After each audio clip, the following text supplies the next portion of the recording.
নমস্কার, জ্যোতির্ময়ী দেবশ্রী। রাশিফল বলতে বলতে আমরা চলে এসেছি সিংহ রাশিতে। সিংহ রাশির এটা একটা গুরুত্বপূর্ণ বছর। যে সকল ট্রানজিট সিংহ রাশির 2025-এ আমরা পেয়েছি, সেই ট্রানজিটে সিংহ রাশির কিছু কিছু ট্রানজিট ভালো, আবার কিছু কিছু ট্রানজিট কিন্তু সিংহ রাশির পক্ষে মধ্যম ফল দেবে। সিংহ রাশির ঢাইয়া চলছে অষ্টমে শনি এবং 2026 সাল রবির বছর। রবি এখানে নিজস্ব ঘর, সেটাও কিন্তু আমাদের খুব গুরুত্বপূর্ণ। রবি দেয় রাজকীয়তা, রবি দেয় নাম, খ্যাতি, অর্জন, সুনাম। যারা পলিটিক্সে আছে তাদের ভালো। এই যে রাশিফল 2026 সালের রাশিফল বলবো, রাশিফল বলার আগে আমাদের সিংহ রাশির সাপেক্ষে কোন কোন গ্রহ কোন কোন অবস্থায় রয়েছে সেটা আমাদেরকে আগে জেনে নিতে হবে। প্রথমেই শনি রয়েছে অষ্টমে। শনি আমাদের 2025 সালের 29 মার্চ এখানে ট্রানজিট হয়েছে, এখানে 2.5 বছর থাকবে। এইখানে 2.5 বছর থাকার মধ্যে 2026 সাল পুরো বছরটাই আমরা এখানে পাবো। তার মধ্যে কম্বাস্ট কানেকশন হবে 13ই মার্চ থেকে 17ই এপ্রিল অবধি। শনি রবির একটা কম্বাস্ট কানেকশন হবে। আর 27 জুন থেকে 11ই ডিসেম্বর অবধি শনি বক্রি অবস্থায় থাকবে। 6 মাস বক্রি অবস্থায় থাকে, 6 মাস বক্রি অবস্থায় শনি এখানে বিরাজমান থাকবে। আমরা 2025-এ বৃহস্পতিকে পেয়েছি সিংহ রাশির একাদশ ঘরে। একাদশ ঘরে বৃহস্পতি বছরের প্রথম 2026 সালের প্রথম 5 মাস আমরা একাদশ স্থানে বৃহস্পতিকে পাবো। এরপরে বৃহস্পতি চলে আসবে 2 জুন, চলে আসবে 12th হাউস। এইখানে সারা বছরই আমরা পাবো, কিন্তু আবার 5th ডিসেম্বর বৃহস্পতি চলে আসবে সিংহ রাশিতে, যেহেতু সিংহ রাশির অতিচারী গতি চলছে। অতিচারী গতি চলাকালীন কিছুদিন সিংহ রাশিতে আসবে, আবার চলে যাবে কর্কট রাশিতে। তাহলে আমরা বৃহস্পতির অবস্থান পাচ্ছি 12th হাউস। রাহু এবং কেতু সিংহ রাশিতেই অবস্থান করছে কেতু, এবং রাশির সপ্তমে অবস্থান করছে রাহু। এটা সামনে 2026 সালে পুরো বছরটাই আমরা এখানে পাচ্ছি। 2026-এর 5th December Rahu Ketu transit ঘটবে, চলে যাবে কর্কট রাশিতে এবং মকর রাশিতে। তখন তো অন্য স্থান হবে। প্রত্যেকটা ট্রানজিট নিয়ে এছাড়া যে রবি, বুধ, শুক্র এবং মঙ্গল, এই 4টে যে ট্রানজিট, এটা কিন্তু আমরা প্রত্যেকটা মাসে যে ট্রানজিটগুলো হয় এটা নিয়ে কিন্তু আলোচনা করি, কারণ এই ট্রানজিটে বিভিন্ন সংযোগ হয়। কিন্তু এই যে 4টি গ্রহ, মেনলি 4টি গ্রহতেই 90% কিন্তু নির্ভর করে, কারণ অনেক দিন করে এক একটি গ্রহ এক একটি ঘরে থাকে, নির্ভর করে এই পুরো আপনার আমাদের রাশিফলের। আর এই যে ছোট ছোট ট্রানজিট, এই ছোট ছোট ট্রানজিটে 1 মাসের 28 দিনে, 18 দিনে, 45 দিনের ঘটনা ঘটে। সেই জন্য এই ট্রানজিটগুলো ঠিক আমি প্রত্যেক মাসে আপনাদেরকে বলি, এবং প্রত্যেকটা বকরি নিয়ে বলি, বকরি ফল ফলি এবারে, এবং কম্বাস্ট কানেকশন নিয়েও কিন্তু বলি। সেগুলো পরবর্তীতে সারা বছর ধরে আলোচনাতে আপনারা আমার কাছে শুনতে পাবেন। কিন্তু এই মেইন যে ট্রানজিট সেটা নিয়েই কিন্তু রাশিফলটা হয়। সিংহ রাশির একাদশে বৃহস্পতি আপনাকে কিন্তু খুব ভালো রেজাল্ট দিয়েছে। ঢাইয়া চললেও অষ্টমের যে ঢাইয়া, সে ঢাইয়া চললেও আপনি কিন্তু অর্থনৈতিক দিকে প্রচণ্ডভাবে স্বাবলম্বী হয়েছেন। সিংহ রাশির জাতক জাতিকাদের অর্থনৈতিক দিকটাই শুধু আমি এখন আলোচনা করি, তারপরে আসি।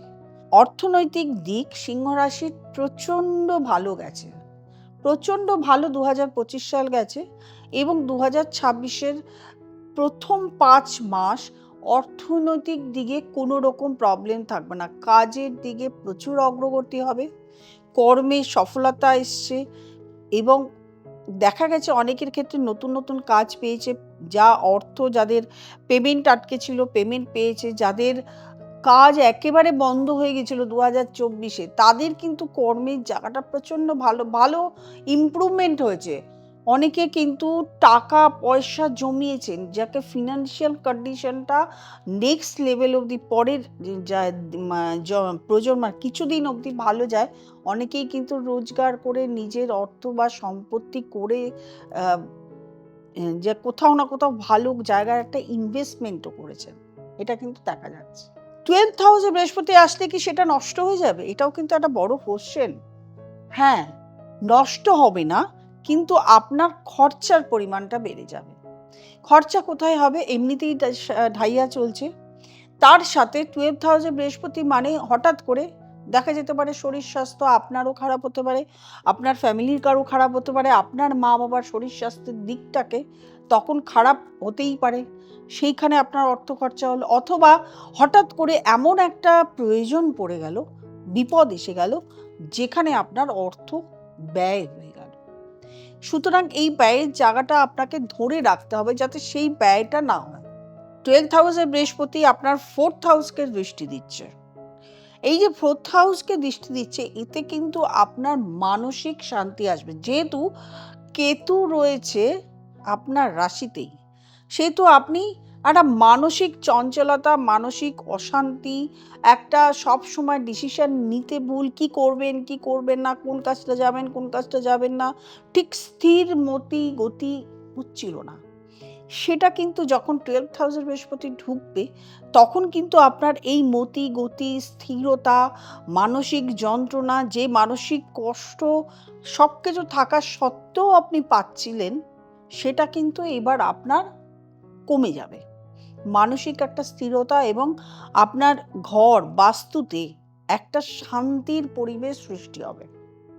এবং আপনি বলবো যে অর্থনৈতিক দিকে যে স্টেবিলিটি মানে তৈরি করতে পারেননি, যে বাড়ি গাড়ি বা যাই কিছু যেটা এতদিন তৈরি করতে পারেননি, সেটাও কিন্তু হওয়ার সম্ভাবনা আপনার রয়েছে। মানে এতদিন যে অর্থ রোজগার করেছেন, যেটা জমিয়েছেন, সেটা দিয়েই কিন্তু আপনার একটা বাড়ি বা গাড়ি বা জমি বা ফ্ল্যাট যেটাই হোক আপনার কিন্তু হবার সম্ভাবনা রয়ে গেছে।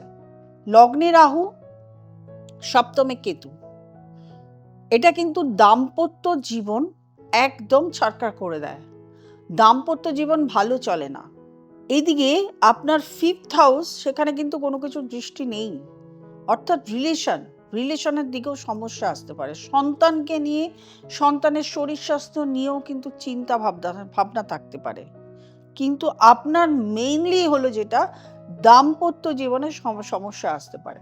হুটহাট ডিসিশন নিয়ে দাম্পত্য জীবনে কোনো আইনি দিকে যাবেন না, কোনো আইনি প্রক্রিয়ার দিকে যাবেন না। কি কারণে যাবেন না বললাম, যেহেতু বৃহস্পতি আপনার রাশিতেই ঢুকতে চলেছে কিছুদিন পরেই, ডিসেম্বর মাসে ঢুকবে, কিছুদিন থাকবে, তার পরের বছর আবার রাশিতে ঢুকবে। আপনার কিন্তু একটা ভালো সময় আবার শুরু হবার সময় আসছে, এটা আমি আগাম জানিয়ে দিলাম। 2027, 28, 29, 30, 31 খুব ভালো সময় যাচ্ছে। সুতরাং এখনই কোনো আইনি প্রক্রিয়ার মধ্যে যাবেন না। ঢাইয়া চলছে, একটু নিজেকে সাবধানে রাখবেন। কিছু সাবধান মানে আপনাদের ক্ষেত্রে আগে বলে দিই। প্রথমত, বন্ধু যে নির্ণয় করবেন, বন্ধুর সঙ্গে মেলামেশা করবেন, এইটা কিন্তু খুব সাবধানে মেলামেশা করবেন। সব বন্ধু আপনার ক্ষেত্রে ভালো নয় এখন। দ্বিতীয়ত, রাস্তাঘাটে চলাফেরা যে করবেন, রাস্তাঘাটে চলাফেরা করার সময় আপনাকে প্রচণ্ড সাবধানে চলাফেরা করতে হবে, কারণ আপনার যে কোনো সময় অ্যাক্সিডেন্ট, যে কোনো সময় কোনো ক্ষত, কেটে যাওয়া, পড়ে যাওয়া, এগুলো ভেঙে যাওয়া, এগুলো হওয়ার সম্ভাবনা রয়েছে। সেই জন্য আপনাদেরকে সাবধানে। এবং কর্মক্ষেত্রে যখন কর্মক্ষেত্রে কিন্তু আপনার প্রচুর গুপ্ত শত্রু থাকবে। সেই গুপ্ত শত্রু থেকে আপনাকে প্রচণ্ড সাবধানে থাকতে হবে। কীট পতঙ্গ, যেহেতু ঢাইয়া চলছে, ঢাইয়া 7.5 এগুলো তো হয়, কীট পতঙ্গ, কোনো প্রাণী দ্বারা আক্রমণ, কীট পতঙ্গ আপনাকে আক্রমণ করতে পারে, কামড়ে দিতে পারে, কোনো প্রাণী দ্বারা আক্রমণ হতে পারে। সুতরাং আপনি যে ঘুরতে যাবেন, বেড়াতে যাবেন, বিভিন্ন জায়গায় যাবেন, বা বাড়িতে বা রাস্তাঘাটে যেখানেই হোক, এইগুলো একটু সচেতন থাকতে হবে। আপনার কিন্তু বিদেশ ভ্রমণ হতে পারে এই বছর, মানে 2026 সালে। সেটা পড়াশোনার ক্ষেত্রে যেতেও হতে পারে, অথবা আপনি এইটা ঘুরতেও যেতে পারেন। বিদেশ ভ্রমণ আপনার আছে, সেই জন্য যদি আপনি যেতে চান, তার জন্য আপনাকে যা করার প্রয়োজন, পাসপোর্ট থেকে যা করতে হয়, সেগুলো অবশ্যই রেডি রাখবেন। সেটা আপনার এডুকেশনের ক্ষেত্রে হলেও আপনি যেতে পারেন বিদেশে। অনেকের এডুকেশনের ক্ষেত্রে বিদেশ যেতে পারছিলেন না, সমস্যা হচ্ছিল, তারা কিন্তু এডুকেশনের ক্ষেত্রে বিদেশ যেতে পারবেন। ঢাইয়া চললে যারা কোনো এক্সাম দেন, সরকারি পরীক্ষা বা কোনো একটা বড় জায়গার বড় সফলতার জায়গায়, চাকরির জায়গায় পরীক্ষা দিতে যান, তাদের কিন্তু প্রবলেম ক্রিয়েট করে, তাদের সমস্যা দেখা দেয়। সুতরাং যখন এইগুলো করবেন, সমস্যা দেখা দিচ্ছে, যখন এগুলো করতে যাবেন, নিজের date of birth, time of birth, place of birth নিয়ে একজন জ্যোতিষের কাছে যাবেন, পরামর্শ নেবেন। কোন সময়টা আপনার ক্ষেত্রে শুভ, কিভাবে আপনাকে এগোতে হবে, কিভাবে আপনি চাকরির জায়গায় চাকরি পাওয়ার সম্ভাবনা, ব্যবসার জায়গায় ইমপ্রুভমেন্ট হওয়ার সম্ভাবনার জায়গায় যেতে পারবেন। তবে আমি তো বলবো একটা কথাই, ভালো যাচ্ছে, মিলিয়ে মিশে ভালো যাচ্ছে। প্রথম 5 মাস ভালো যাবে, হয়তো কিছুদিন পরের 7 মাস আপনার একটু ট্রাবল দেখা দেবে। ট্রাবল কি দেখা দেবে, আপনার খরচা হবে, বাদ বাকি কিন্তু আমি খুব একটা ট্রাবল দেখতে পাচ্ছি না অর্থনৈতিক দিকে। অর্থনৈতিক ইমপ্রুভমেন্ট হবে, অর্থনৈতিক ইমপ্রুভমেন্ট হওয়ার জায়গা রয়েছে, কিন্তু আপনাকে সচেতন হতে হবে এবং খুব মানে মাথা ঠান্ডা রেখে চলতে হবে, আপনার মনে শান্তি রেখে চলতে হবে। বন্ধু বান্ধব, আত্মীয় স্বজন যেখানে আপনার প্রবলেম আছে, যে শত্রুতা আছে, সেইটা দেখে চলতে হবে। সমস্ত কিছু যদি মিলিয়ে আপনি চলেন, আপনার কিন্তু গুরুত্বপূর্ণ সাল হতে চলেছে 2026 সাল। আপনাকে একটু দেখে শুনে বুঝে চলতে হবে। দেখুন, সব রাশি তো রাশিফল বলছি, সব রাশিফলে সব পজিটিভ সব নেগেটিভ কিন্তু হয় না, মিক্সিং ফল হয়। যেহেতু ট্রানজিটগুলো বিভিন্ন সময় ঘটে, যা যা ঘটে সেটা সেটা অবশ্যই বলবো। আগামী দিনে আরও ট্রানজিট আসবে, আরও ট্রানজিট আসবে, প্রত্যেক মাসে ট্রানজিট আসবে, আপনারা জানতেই পারবেন আপনাদের কি হচ্ছে। তবে সবসময় বলবো, নিজের রাশি লগ্ন, নিজের কোথায় ডেট অফ বার্থ দিয়ে কোথায় কোন গ্রহ বসে আছে, শনি কেমন অবস্থায় আছে, বৃহস্পতি কেমন অবস্থায় আছে, রাহু কেতু, রবি, মঙ্গল, বুধ, এগুলো কেমন অবস্থায় আছে, আপনার ইমপ্রুভমেন্ট কি করে হবে, আপনি নিজেকে ভালো জায়গায় কি করে নিয়ে পৌঁছবেন, এগুলোর জন্য অবশ্যই কনসালটেশন দরকার। আপনার মনের মতন জায়গায় গিয়ে কনসালটেশন করে নিতে পারেন, অথবা আপনি আমার কাছে, বা আমাকে ভালো লাগলে অবশ্যই আপনি আমার কাছে এসে কনসালটেশন করতে পারেন। নিচে স্ক্রলে নাম্বার দেওয়া আছে, ফোনে বুকিং করবেন, চেম্বারে চলে আসবেন, অথবা অনলাইন করে নেবেন। আর যারা নতুন প্রোগ্রাম দেখছেন তারা অবশ্যই সাবস্ক্রাইব করবেন, লাইক করবেন, কমেন্ট করবেন, শেয়ার করবেন, নোটিফিকেশন অল বেলটি প্রেস করতে ভুলবেন না। প্রত্যেকে ভালো থাকবেন, আনন্দ থাকবেন। নমস্কার।